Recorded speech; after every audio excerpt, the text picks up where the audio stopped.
Oke, kembali lagi bersama saya Ahmad Rifal Hidayat. Dan saya Diki Pratama, balik lagi bersama kami di podcast Q.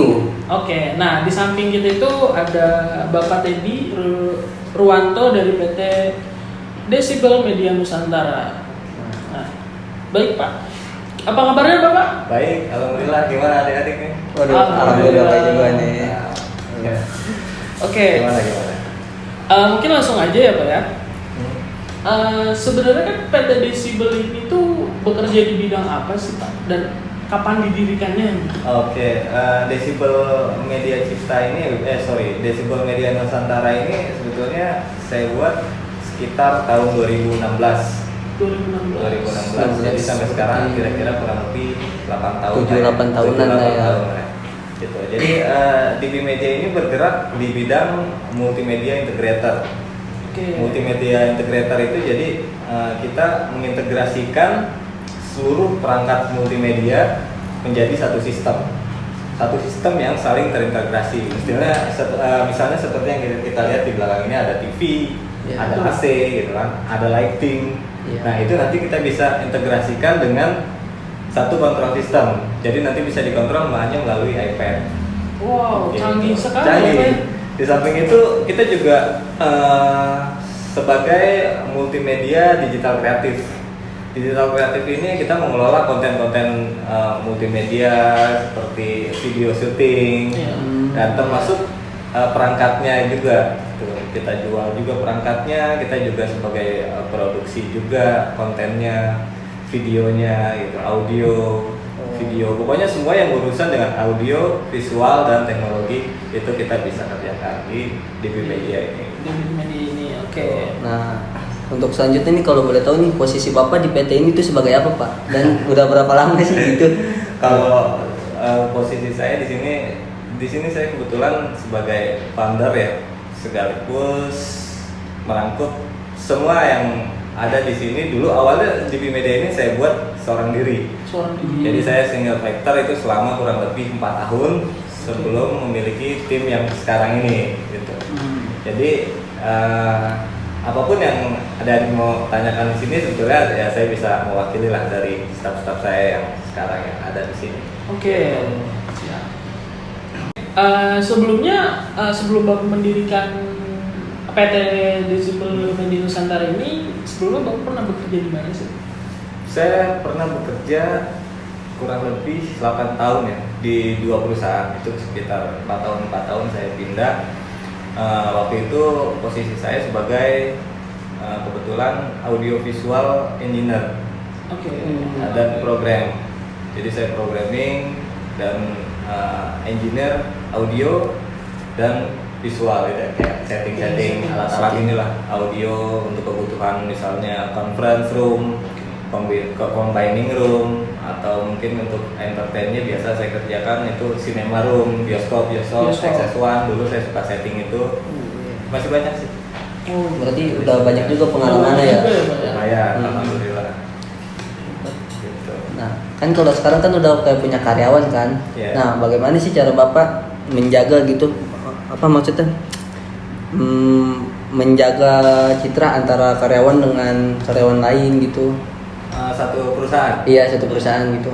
Di sini sebetulnya saya ngebangun ini dengan mengutamakan kekeluargaan ya perusahaan ini. Jadi lebih kalau ada masalah atau apa kita lebih mediasi, kita kumpul bareng gitu kan, dan kita selesaikan secara langsung tanpa dipending gitu. Jadi nanti akan timbul satu permasalahan baru ketika kalau sampai masalah itu tidak terselesaikan gitu. Jadi saya harus kumpulkan mediasi dan selesai pada saat itu juga gitu. Kalau tidak ada kemungkinan untuk diselesaikan, ya kita ambil keputusan terakhir, pemutusan hubungan kerja kayak gitu. Di sini sih kita lebih fleksibel ya. Jadi misal kayak ada rekan-rekan kita yang hobi apapun gitu kita support selama masih kreatif gitu kan, masih kreatif dan positif. Dia punya apapun ya disalurkan aja, dibicarakan gitu kan. Daripada dia ngumpet-ngumpet di belakang bolos cuma untuk kesenangan dia sendiri. kesenangan dia, main hobinya dia itu lebih nggak bagus lagi kan. Mendingan ya ayo kita punya hobi apa, kita kumpul di sini, kita kembangkan selama gitu ya. waktunya ada, kita lagi libur ayo kita main gitu kan.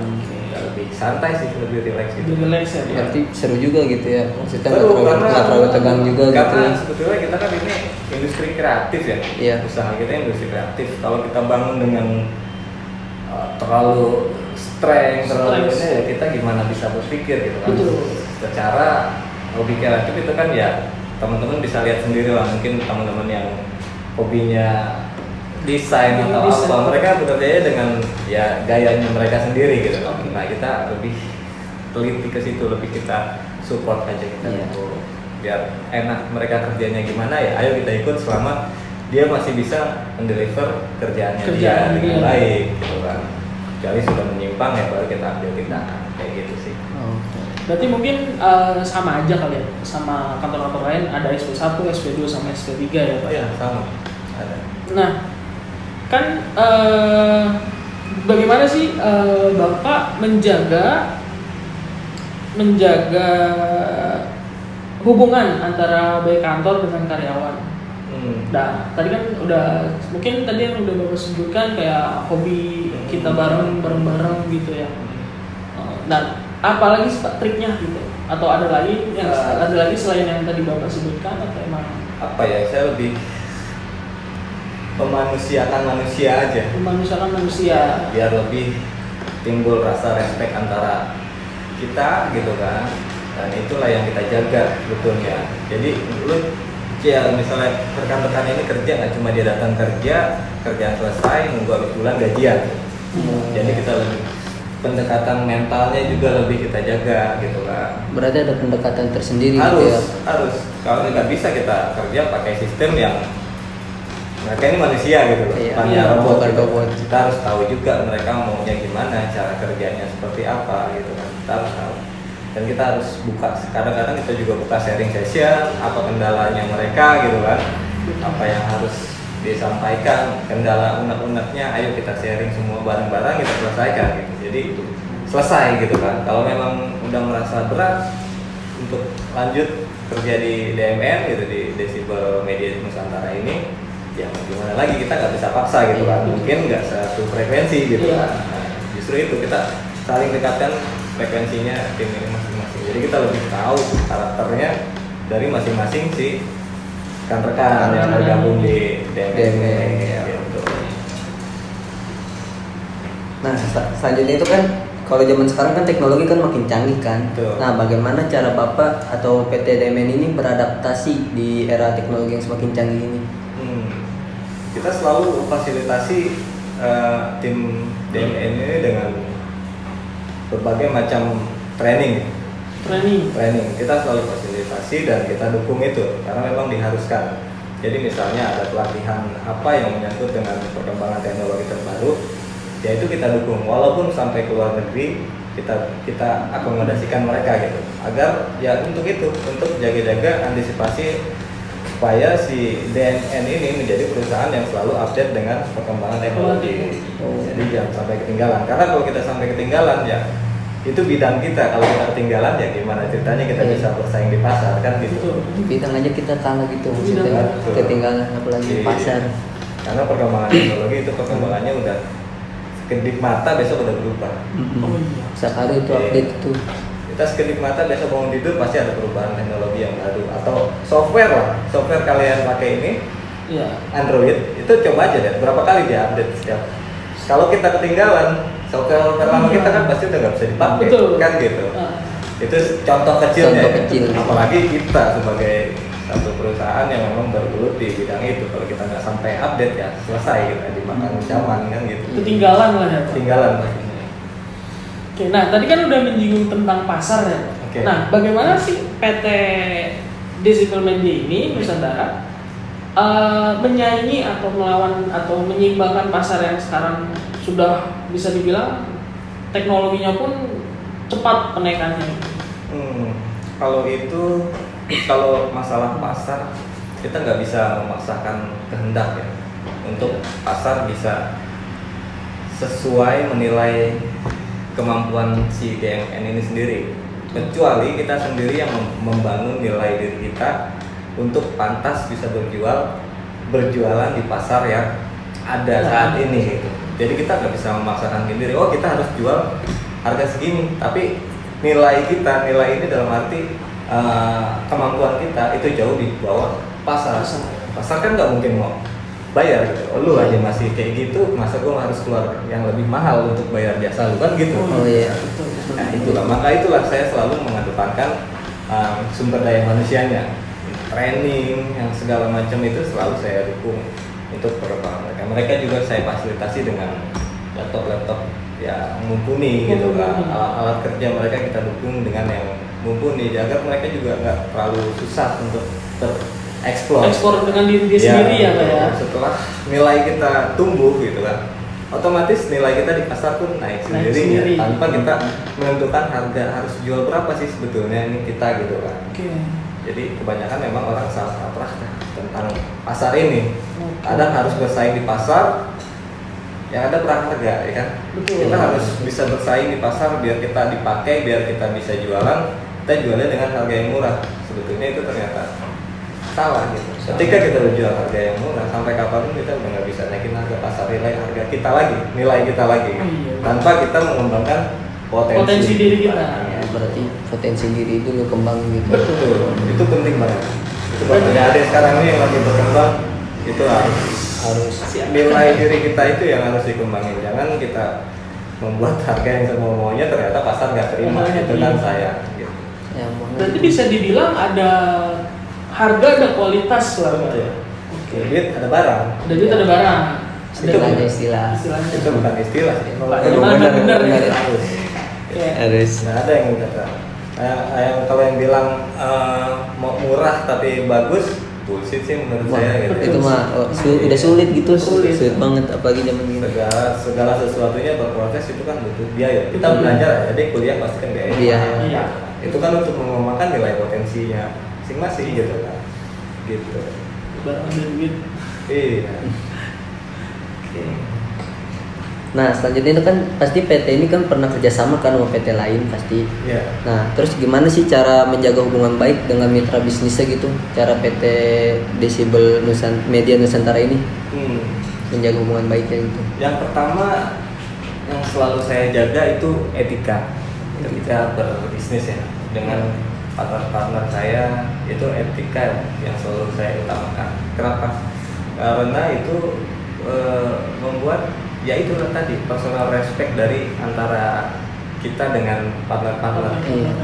Jadi walaupun kadang-kadang kerjaannya tidak sesuai ekspektasi, tapi etika kita bagus, secara personal kita dekat, itu mereka kadang masih mempertimbangkan itu. Kerjaan ada yang masalah atau kurang bagus itu kan masih bisa dikoreksi atau nanti kedepannya masih bisa kita konsultasikan lagi. Tapi kalau sudah etika yang tidak masuk, sudah nggak bagus etika kita, itu timbulnya nanti blacklist itu yang membuat kita udah nggak bisa bakal maju kemana-mana, karena dari mulut ke mulut ini akan lebih bahaya ketimbang kerjaan kita yang jelek gitu kan, daripada etika kita.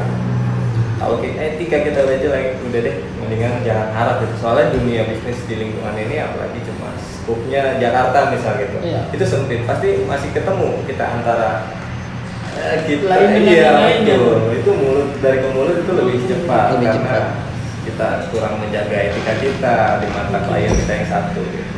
Dan kebetulan DMN ini kita tergabung dengan grup besar ya, salah satu grup company besar. Jadi di situ isinya ada beberapa perusahaan dan ya sebetulnya kita berkembang dari situ. Partner-partner kita nih udah selalu kita jaga gitu di situ dalam satu grup ini. Ya kita udah nggak perlu sebetulnya capek-capek marketing, kita udah punya banyak marketing dari berbagai grup ini. Jadi bisa dibilang PT Decibel itu udah punya pasarnya sendiri lah ya Pak. Oke. Jadi di sini anak-anak aja kerja ini tuh ada kurang lebih sekitar 10 perusahaan yang mereka pegang rutin ya untuk support multimedia dan digital kreatifnya. Wow, 10 PT besar. Gokil. Berarti kan kalau misalkan itu banyak ya Pak, 10 lebih sama, mungkin itu 10 lebihnya itu udah sama PT. Iya, yang Oh, jadi internal kita aja, internal lingkaran kita. kita aja udah 10. Itu yang rutin. Itu yang rutin, apalagi yang Belum eksternalnya eksternal, itu lebih banyak lagi ya. Eksternal lagi. Nah, eksternal ini yang saya dapat ya kebanyakan dari internal yang 10 tadi itu, jadi udah langsung. Oh, jadi pasarnya bisa dibilang main di situ, Iya, tapi berkembang. berkembangnya di situ-situ. Bukannya, maksudnya gimana ya? Mainnya di situ, tapi berkembangnya lebih jauh lagi Iya. gitu. Oke. Jadi Nah, kita nggak capek-capek door nggak to door. capek door to door. Nah kan itu banyak ya Pak. Gimana sih ngebangun citra perusahaan itu di kalangan orang banyak atau masyarakat di luar sana gitu? Ya kalau itu sih sebetulnya yang pasti kita terjauh lah dari masalah hukum ya, dari Iya. masalah hukum, dari masalah-masalah yang bisa menimbulkan berita-berita nggak bagus di media, itu selalu saya hindarin. Kenapa? Karena sekali saja kita cacat hukum itu pasti sudah rusak dari semuanya, termasuk ke internal kita juga, karena nanti nggak bisa ikut untuk kayak semacam pekerjaan di lingkungan pemerintahan gitu kan, dia ada track recordnya gitu. Iya. Nah itu saya selalu dijaga itu, jadi jangan sampai DMN ini rusak namanya, apalagi sampai viral kayak gitu-gitu. Nah, itu saya selalu jaga anak-anak juga, saya bilang kalau aktivitas di luar ya kita jaga-jaga lah gitu kan, jangan sampai ada masalah-masalah yang bersinggungan dengan hukum dan media gitu. Itu akan repot nantinya kita. Selalu saya jaga itu. Kita apalagi kan sekarang apa itu cepet Wah, naiknya viral banget ya. Sekarang ini sebetulnya profesi wartawan itu udah lebih kalah sama emak-emak gitu kan. Kalah sama Sekarang semua penduduk Indonesia udah statusnya itu ya udah mereka jurnalis gitu kan, dia punya kamera sendiri, dia bisa bikin berita sendiri, udah lebih cepat Follow up-nya. Kalau dulu kan wartawan harus cari berita ke kota atau masalah apa, dia proses, dia edit baru tayang gitu. Sekarang ini hari ada kejadian, itu hari tayang. Oh iya. Tapi padahal kita nggak tahu kronologi aslinya itu Iya, gimana. orang cuma dapat sepotong, dia update berita hoax Iya. yang nggak tahu-taruan, Bahaya itu website. forum percaya, jadinya timbulnya kan nggak benar gitu. Gitu lah. Nah kan PT Desibel Nusantara itu, Desibel Media Nusantara itu kan memiliki berbagai platform, apa namanya? Platform. Ya kayak media, radio, terus podcast. Iya. Nah, bagaimana sih strategi PT Desibel Nusantara untuk membangun ketertarikan dan engagement dengan audiens pada masing-masing platform tersebut? Ya seperti yang kita bicarakan tadi, masalah lingkungan kita itu ya, dari grup yang tadi saya ceritakan, jadi auto pilot dan auto apa sih, jadi nggak perlu banyak-banyak saya butuh marketing gitu kan. Kayak kalau si sosial media ini saya pakai untuk kebutuhan profiling lebih, jadi bukan untuk kebutuhan selling. Saya nggak pernah berjualan di platform digital. Iya. Jujur aja, jadi DMN ini ya berjualannya dari kualitas kita yang diakui oleh orang lain dan disebarluaskan oleh ya orang-orang yang udah memakai jasa kita gitu. Kayak gitu. Kalau untuk sosial media, platform digital kayak YouTube itu paling kita pakai untuk kebutuhan profiling. Jadi agar orang tuh cuma tahu, oh si Desibel Media Nusantara ini perusahaan ini loh, gitu kan. Kerjaannya yang udah dia kerjain tuh ini gitu. Website pun saya segitu aja gitu kan. Website saya buat hanya untuk kebutuhan profiling aja. Jadi untuk profiling, untuk misalnya ada kebutuhan klien baru yang belum tahu DMN ini kan, ya kita tinggal kasih tahu aja, oh ini ada loh YouTube-nya gitu. Ini kerjaan yang udah kita kerjain tuh ini. Nah, terus, nah ini website kita, ini struktur organisasi kita gitu kan. Paling hanya sebatas itu aja gitu. Tapi untuk platform-platform media iklan atau promosi lain, kita juga support banyak perusahaan media. Kayak televisi atau gimana? Televisi, terus production house gitu. Production house. Besar-besar. Cuma kita nggak perlu expose namanya lah. Iya. Gitu kan. Karena itu Iya.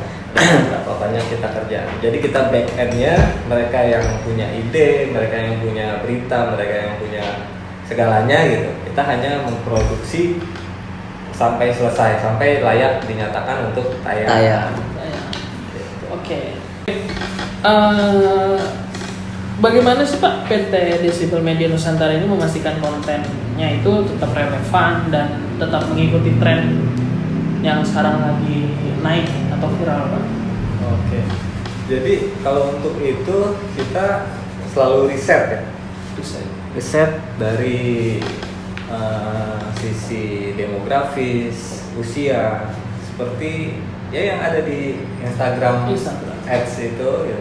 Itu betul-betul kita pakai untuk konsep strategi pemasaran si konten tersebut. Jadi sebelum konten itu rilis atau tayang di berbagai platform ya atau bahkan televisi, itu sebelumnya kita lakukan riset untuk mengoptimalkan nanti ketika konten itu sudah tayang. Jadi nggak sampai salah sasaran, salah tujuan gitu kan. Kalau nyasar nanti repot gitu. Misalnya kita udah buat konten sebaik mungkin dengan dana produksi yang besar, tapi salah tempat atau salah konsep, itu kan sayang, nanti produksinya udah mahal gitu, tapi kontennya nggak bisa menarik pasar, itu kan juga sama aja gitu. Lebih baik kita bikin sesimpel mungkin, tapi sesuai dengan pasar target kita yang ada di pasar ini apa gitu, si produknya apa, sampainya kemana, jadi yang nonton siapa, kalangan berapa gitu, usia berapa gitu, kita harus pikirkan itu, harus nentuin target dulu gitu. betul. Kalau enggak ya nanti terombang-ambing nggak karuan itu konten gitu kan. Percuma kita buat bagus, kita buat mahal biaya produksinya, tapi nggak sampai produknya nggak terdeliver dengan baik di dalam satu media, itu kan juga nggak bagus gitu. Betul. Kurang lebih seperti itu kan menyiasatinya. Nah, ini mungkin untuk pertanyaan penutup nih Pak, atau terakhir nih. Menurut Bapak itu apa sih keunggulan dari PT Decibel Media Nusantara dibandingkan PT media yang lain? Seperti yang udah kita bicarakan tadi ya, menyangkut dengan keberadaan DMN ini dalam satu grup company besar, itu sebetulnya ya kalau untuk saya pribadi menjadi satu bagian kelebihan ya. Tapi kalau kita bilang kelebihan, soalnya dampaknya terlalu luas. Di luar pun banyak perusahaan yang memang bagus-bagus gitu, yang bergerak dalam bidang yang sama dengan DMN gitu. Jadi kita nggak bisa terlalu, oh kita nih kelebihan gini, enggak lah, kita jadi sama-sama mempunyai plus minus gitu di antara perusahaan-perusahaan lain. Tapi kebetulan kita ini di sini ada dalam satu lingkungan, satu company besar. Jadi kita tergabung dalam satu grup ini yang isinya itu puluhan perusahaan yang berbeda-beda jenis usahanya. Jadi kita nggak terlalu repot mencari pasar. Di sini kita tinggal mengelola konten-konten dari mereka gitu kan. Apa sih yang mereka butuhkan? Untuk kebutuhan audio kreatif, digital kreatifnya gitu kan, audio visual dan digital kreatifnya ini apa yang bisa kita supportnya ke beberapa perusahaan ini yang ada di internal aja. Kita udah banyak ya, puluhan ya, udah 10 apalagi eksternal gitu.